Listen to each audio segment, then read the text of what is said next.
Human आई का concept समझते हैं। सबसे पहले ह्यूमन आई का स्ट्रक्चर समझते हैं कि हमारी ह्यूमन आई, नॉर्मल ह्यूमन आई अंदर से कैसे दिखती है, क्या क्या उसके पार्ट्स हैं और उन पार्ट्स का क्या क्या फंक्शन है। ओके, तो ये सारी चीज़ें हम इसमें डिस्कस करने वाले हैं।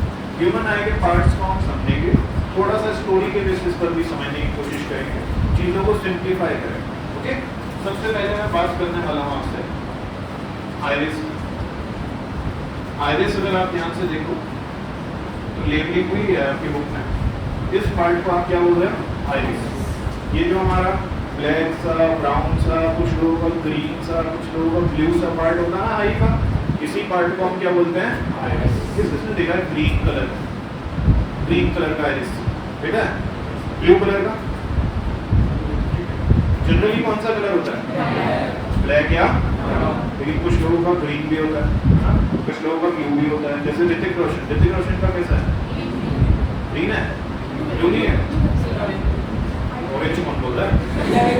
ऑरेंज थोड़ा होता है, ग्रीन है शायद, है ना।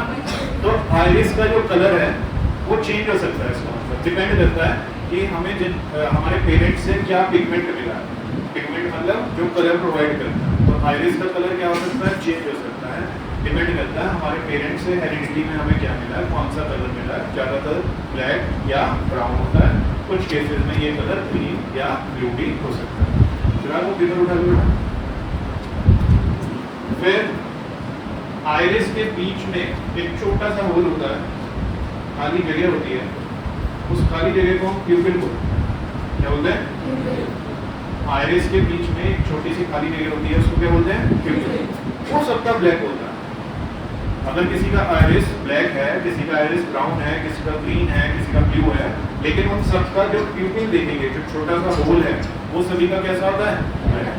उसके पीछे का रीजन ये है कि वो छोटे से होल में लाइट अंदर जाती तो है, लेकिन लाइट वापस नहीं आती। लाइट अंदर जा तो रही है, लेकिन किसी चीज से टकराकर वापस नहीं आ रही है। और अगर लाइट रिफ्लेक्ट होकर वापस नहीं आ रही है तो वो चीज आपको ब्लैक कलर दिखेगी, डार्क दिखेगी। कैसे दिखेगी?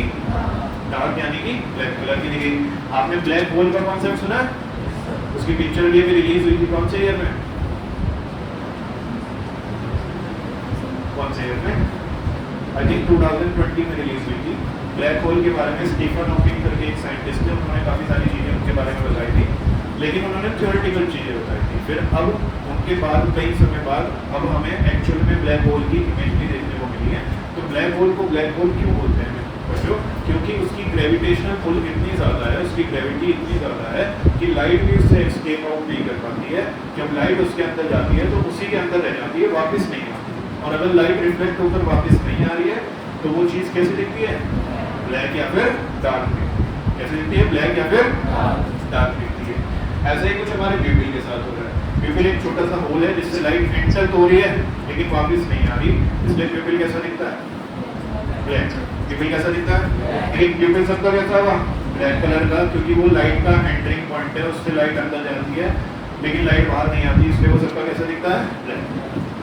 अब प्यूपिल का जो साइज है वो छोटा और बड़ा किया जा सकता है और वो करते हैं आइरिस। कौन करता है? आइरिस। प्यूपिल के साइज को छोटा और बड़ा किया जा सकता है और कौन करता है?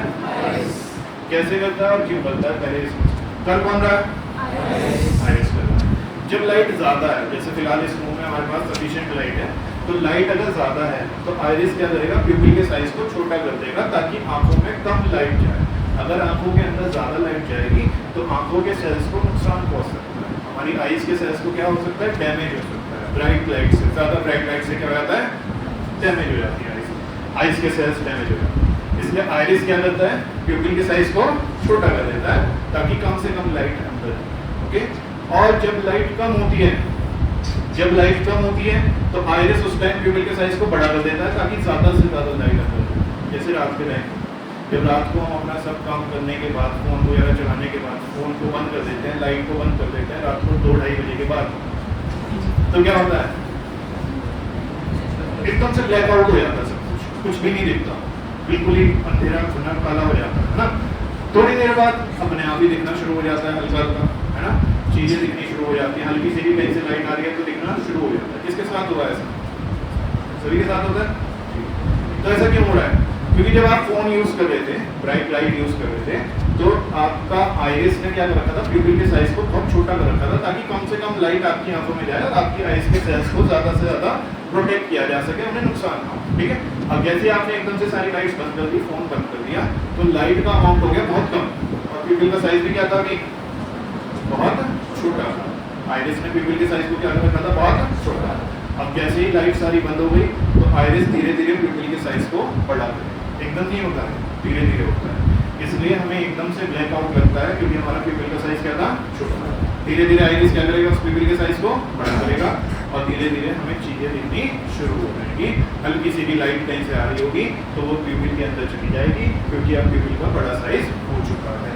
तो दिक्कत इसमें क्लियर हो रहा है सभी को, ये यहाँ तक किस किसको क्लियर। फिर एकदम से लाइट खोल दे कोई, सोते सोते बड़ी चुपती है लाइट, एकदम से गुस्सा आता है ना, ये लाइट क्यों बोल दी मम्मी, पापा होते हैं तो कुछ बोल नहीं पाते। तो ये लाइट क्यों खुल गई, इससे तो आंखों में एकदम से चुभन हो रही है। क्यों, क्योंकि उस टाइम आइरिस ने प्यूपिल का साइज पूरा ओपन कर रखा था, एकदम से बहुत सारी लाइट आई आपकी आंखों में गई, आपके आइस के सेल्स को एकदम से इरिटेशन, इसलिए आपको इरिटेशन फील होगी। ठीक है, तो आइरिस क्या करेगा, धीरे धीरे प्यूपिल के साइज को छोटा करेगा। आइरिस क्या करेगा, प्यूपिल के साइज को, और फिर आपको इरिटेशन होनी बंद हो जाएगी क्योंकि अब प्यूपिल का साइज उतना ही होगा जितनी लाइट उसके अंदर जानी चाहिए। क्लियर। तो प्यूपिल के साइज को कौन कंट्रोल कर रहा है, आइरिस अलग अलग कलर का हो सकता है, प्यूपिल अलग अलग कलर का, क्योंकि प्यूपिल वो एंट्री पॉइंट है जहाँ से लाइट अंदर जा रही है, लाइट वापस नहीं। क्लियर हो रहा है। प्यूपिल का साइज अगर बड़ा है तो लाइट ज्यादा अंदर जाएगी, थोड़ी बहुत भी लाइट आ रही होगी तो वो भी अंदर जाएगी। प्यूपिल का साइज अगर छोटा है तो कम लाइट अंदर जाएगी ताकि ब्राइट स्क्रीन से, ब्राइट लाइट से आपकी आंखों को नुकसान ना हो। तो प्यूपिल कंट्रोल कर रहा है कि कितनी अमाउंट ऑफ लाइट आपकी आंखों में जाएगी और कितनी नहीं। कई जगहों पर इसको टॉर्चर के तौर पे भी यूज किया जाता है। आपने देखा होगा किसी मूवी के सीन में क्या करते हैं, उसको जो कैदी होता है, जो कल्प्रिट होता है, उसको बांध के रखते हैं डार्क रूम। कैसा रूम होता है, अब डार्क रूम में लाइट कम है तो आइरिस ने क्या किया होगा, प्यूपिल के साइज को पूरा खोल दिया, पूरा बड़ा कर दिया ताकि थोड़ी सी भी लाइट आए तो वहाँ हमारी आंखों में चली जाती है। अब वो क्या करते हैं, एकदम से बाल पकड़कर सिर पीछे करते हैं और बहुत तेज पावर वाला बल्ब खोल देते हैं डार्क रूम में। अब डार्क रूम था, आइरिस ने प्यूपिल का साइज क्या रखा था, बड़ा रखा था, क्या रखा था, और एकदम से बहुत सारी लाइट उन्होंने आंखों में डाल दी। तो इससे क्या होगा, आइस के जो अंदर के सेल्स हैं उन पर एकदम से बहुत ज़्यादा इंटेंसिटी में लाइट जाएगी जिसकी वजह से आई के सेल्स क्या हो सकते हैं, डैमेज। तो उससे बहुत इरिटेशन होती है, हेडेक होता है, बहुत ज़्यादा इरिटेशन होती है। तो उसको भी एक टॉर्चर के तरीके से यूज़ करते हैं कुछ लोग। बताओ यहाँ तक किस किस को क्लियर हो रहा है। तो यहाँ पर आइरिस की बात हो गई, यहाँ पर प्यूपिल की बात होगी।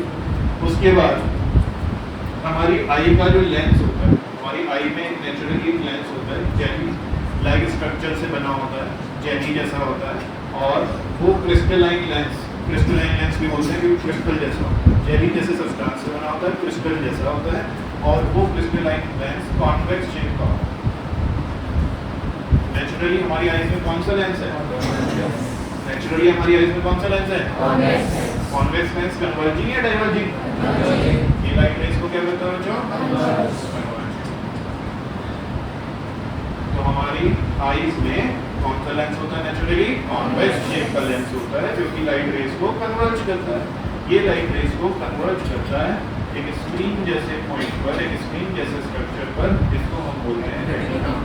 क्या बोलते हैं, रेटिना वो स्क्रीन है, एक स्क्रीन जैसा स्ट्रक्चर है which has many light detecting cells। इसके पास बहुत सारे कैसे सेल्स होते हैं, लाइट डिटेक्टिंग, जो लाइट के कलर को भी डिटेक्ट करते हैं और लाइट की इंटेंसिटी को भी डिटेक्ट करते हैं कि कम लाइट आ रही है या ज्यादा लाइट आ रही है, वो दोनों चीजों को डिटेक्ट करते हैं। ठीक है, वो सारे सेल्स किसके ऊपर होते हैं, कौन सी स्क्रीन के ऊपर होते हैं, तो कॉन्वेक्स लेंस है, रेटिना जैसी स्क्रीन पर इमेज बनाएगा। स्क्रीन पर बनने वाली इमेज वर्चुअल एंड डायरेक्ट या रियल एंड इन्वर्टेड, एक साथ बोलिए, स्क्रीन पर बनने वाली इमेज का नेचर कैसा होता है, स्क्रीन पर बनने वाली इमेज का नेचर कैसा होता है, तो जो रेटिना पर स्क्रीन पर इमेज बनेगी उसका नेचर कैसा होगा, जो रियल एंड इन्वर्टेड। तो इसका मतलब मैं आपको रियल एंड इन्वर्टेड दिख रहा हूँ, मेरे पैर ऊपर है और सिर नीचे है, ऐसे ही हो रहा है। क्या ठीक दिख रहा हूँ? ठीक दिख रहा हूँ? एक इसलिए दिख रहा हूँ क्योंकि रेटिना के सेल्स के द्वारा वो सारा का सारा मैसेज ब्रेन तक जाएगा एक स्पेशल नर्व के थ्रू, जिसको क्या बोलते हैं? हमने पढ़ा था 9th में, सिग्नल्स को आगे ले जाने का काम न्यूरॉन्स का होता है, नर्व सेल्स का होता है। सिग्नल्स को आगे ट्रांसफर करने का काम किसका होता है? Nerve cells, also known as neurons, neurons का होता है। तो यहाँ पर ऑप्टिक नर्व, ऑप्टिक वर्ड हम लाइट के लिए यूज करते हैं, और नर्व सेल्स क्या करेंगे? उस सिग्नल को आगे लेकर जाएंगे। आगे किसके पास? किसके पास? आपके ब्रेन के पास, अगर है तो ऑप्टिक नर्व कहाँ लेकर जाएगी? ब्रेन के पास। जिसको सिग्नल, लाइट सिग्नल जो आ रहा था उसको धीरे धीरे कहाँ लेकर जाएगी? ब्रेन के पास। तो अगर हमारे पास ब्रेन होगा तो हमारा ब्रेन क्या करेगा? उस सिग्नल को इंटरप्रेट करेगा। क्या करेगा? इंटरप्रेट करने का मतलब है उसको रीड करेगा, उस सिग्नल के डाटा को पढ़ेगा कि कितनी इंटेंसिटी ऑफ लाइट है, कैसा कलर है, कैसी शेप है, और उस इन्वर्टेड इमेज को सीधा करेगा। उस इन्वर्टेड इमेज को अपने आप क्या करेगा? सीधा करेगा। और ये सारा काम फ्रैक्शंस ऑफ सेकंड्स में हो जाता है, एकदम से हो जाता है। हम देख रहे हैं डाटा जा रहा है, डाटा पास हो रहा है, किसके थ्रू? किसके पास जा रहा है? ब्रेन उस डाटा को रीड कर रहा है, फटाफट से इंटरप्रेट कर रहा है, उस डाटा को सीधा कर रहा है, क्योंकि वो तो इन्वर्टेड बना हुआ था ना, उसको क्या कर रहा है? सीधा कर रहा है, अप्लाइड कर रहा है, और उस डाटा को सारा रीड कर रहा है, कितनी इंटेंसिटी है, कितनी दूर है वो ऑब्जेक्ट मेरे से, सब कुछ रीड कर रहा है। ये ब्रेन हमारा बहुत फास्ट प्रोसेसिंग है। क्लियर हो रहा है यहाँ तक? तो डिफरेंट कलर का कौन कौन हो सकता है? कौन हो सकता है? कौन डिफरेंट कलर का नहीं होता? कौन से कलर का होता है? पिupil की साइज को कौन कंट्रोल करता है? पिupil एंकरिंग पॉइंट है, इसलिए वो कैसा कलर का दिखता है? पिupil लाइट को कंट्रोल करता है कि कितनी लाइट अंदर जाएगी। लाइट अंदर जाती है कौन से लेंस से टकराती है? क्रिस्टलाइन जेली जैसे स्ट्रक्चर से बना है। किस शेप में होता है? क्योंकि कैसा लेंस है? लाइट रेज को कन्वर्ज करेगा एक स्क्रीन के ऊपर, जिसका नाम क्या है?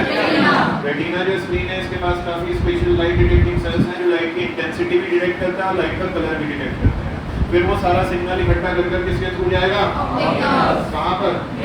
ब्रेन उस सिग्नल को इंटरप्रेट करेगा, इमेज फॉर्मेशन करेगा, उस इमेज को सीधा करेगा और उसके बारे में सब कुछ डाटा पता लगेगा। यहाँ तक क्लियर हो रहा है? इसके बाद एक ट्रांसपेरेंसी लेयर होती है हमारी आई के बिल्कुल बाहर। इस ट्रांसपेरेंसी लेयर को हम बोलते हैं कॉर्निया। क्या बोलते हैं? एक तरह से प्रोटेक्टिव लेयर है जो कि हमारी आई के बाहर वाले पार्ट को क्या करती है? प्रोटेक्ट करती है, ताकि लाइट रे आए और सीधा आईज को हमारी एकदम से नुकसान ना करे। तो इसलिए एक प्रोटेक्टिव ट्रांसपेरेंट लेयर होती है, जिसको क्या बोलते हैं? ट्रांसपेरेंट है तो लाइट को बेंड तो कर सकती है, आया ना? बेंडिंग ऑफ लाइट को क्या बोलते हैं? बेंडिंग ऑफ लाइट को क्या बोलते हैं?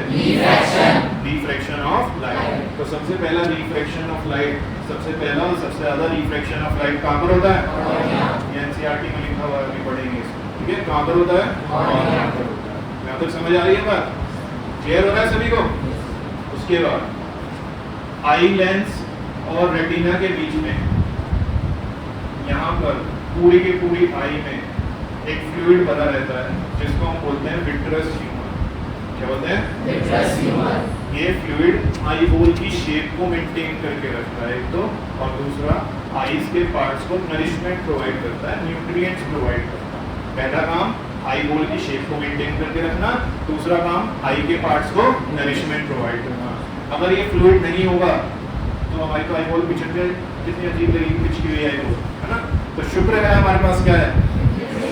विट्रस ह्यूमर, जो हमारी आई होल की शेप को क्या करके रखता है? मेंटेन करके रखता है। हमारी आई होल की शेप की मेंटेनेंस का काम विट्रस ह्यूमर, और न्यूट्रिएंट्स प्रोवाइड करने का काम भी विट्रस ह्यूमर का होता है। एक स्पेशल फ्लूइड है। एक और भी फ्लूइड होता है, यहाँ लेफ्ट से थोड़ा सा है, इस फ्लूइड का नाम होता है एक्वस। क्या नाम है इस फ्लूइड का? एक्वस ह्यूमर का काम होता है बच्चों हमारे आई लेंस को न्यूट्रिएंट प्रोवाइड करना। इसको आई लेंस को भी तो न्यूट्रिएंट्स चाहिए ना अपने काम करने के लिए, तो आई लेंस को न्यूट्रिएंट्स प्रोवाइड करने का काम किसका होता है? एक्वस। इसका नाम होता है एक्वस। यहाँ तक किस किस को समझ आ रहा है? थोड़ा थोड़ा कॉन्सेप्ट सेट हो रहा है माइंड में? क्लास में ध्यान रखो, थोड़ा थोड़ा कॉन्सेप्ट सेट हो रहा है माइंड में? अब बताओ मैंने किसके बारे में डिस्कशन नहीं किया? किसके बारे में? Ciliary muscles. सिलियरी मसल्स ये रही सिलियरी मसल्स। इन्होंने किसको होल्ड कर रखा है? जरा देखो ध्यान से। किसको होल्ड कर रखा है? क्रिस्टलाइन लेंस को, हमारी आई लेंस को होल्ड कर रखा है ना। ये आई लेंस को होल्ड करके उसके शेप को बार बार चेंज करते रहते हैं, कभी उसे मोटा बना देते हैं, कभी उसे पतला बना देते हैं। उसके मोटे और पतले होने की वजह से उसकी फोकल लेंथ चेंज होती रहती है। उसकी फोकल लेंथ चेंज होने की वजह से बार बार इमेज कहाँ बनती है? रेटिना।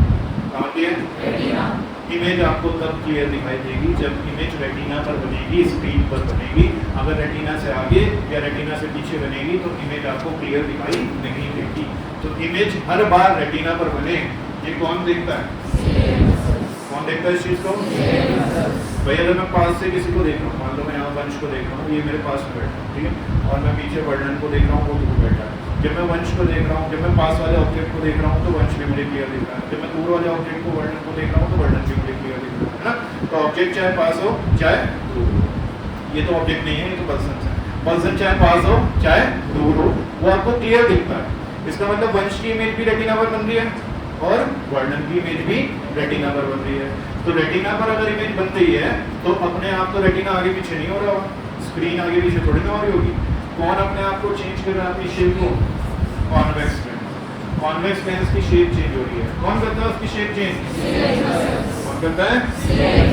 ताकि अगर आप पास वाले ऑब्जेक्ट को देख रहे हो तब भी इमेज रेटिना पर बने और दूर वाले ऑब्जेक्ट को देख रहे हो तब भी इमेज कहाँ बने? रेटिना। इस चीज को कौन मेक श्योर करता है? हमारे आई की जो ये पावर है, जिसकी हेल्प से सिलियरी मसल्स की हेल्प से वो आई लेंस की शेप चेंज कर पा रही है, जिसकी वजह से हर बार इमेज रेटिना पर बनती है। इसी पावर को हम पावर ऑफ एकोमोडेशन बोलते हैं। क्या बोलते हैं? Power of accommodation. क्या बोलते हैं? Power of accommodation. तो जरा देखो, ध्यान से समझना सारी चीजें। सबसे पहले आइरिस की बात है। आइरिस कैसा होता है? डिफरेंट कलर्स का हो सकता है। ये हमारा ब्लैक और ब्राउन, ग्रीन, ब्लू, कोई से भी कलर का हो सकता है, depending upon the pigment which we get from our parents, right. फिर आइरिस किसके साइज को कंट्रोल करता है? पिपल के साइज को छोटा भी कर सकता है और बड़ा भी कर सकता है। लाइट का अमाउंट ज्यादा है तो पिपल का साइज छोटा कर देगा, लाइट का अमाउंट कम है तो पिपल का साइज बड़ा कर देगा। पिपल कैसे कलर का दिखता है? क्योंकि इसमें लाइट अंदर जाती है लेकिन टकरा कर वापस नहीं आती। तो अमाउंट ऑफ लाइट को कौन कंट्रोल कर रहा है? पिपल के जस्ट पीछे कौन सा लेंस? क्योंकि जेली लाइक सब्सटेंस से बना है, कौन सी शेप का होता है? कॉन्वेक्स का काम क्या होता है? क्या होता है कॉन्वेक्स लेंस? किसको कन्वर्ज करता है? लाइट रेज को। किसके ऊपर? रेटिना एक स्क्रीन की तरह एक्ट कर रहा है। स्क्रीन पर बनने वाली इमेज वर्चुअल इंडिरेक्ट या रियल एंड इन्वर्टेड?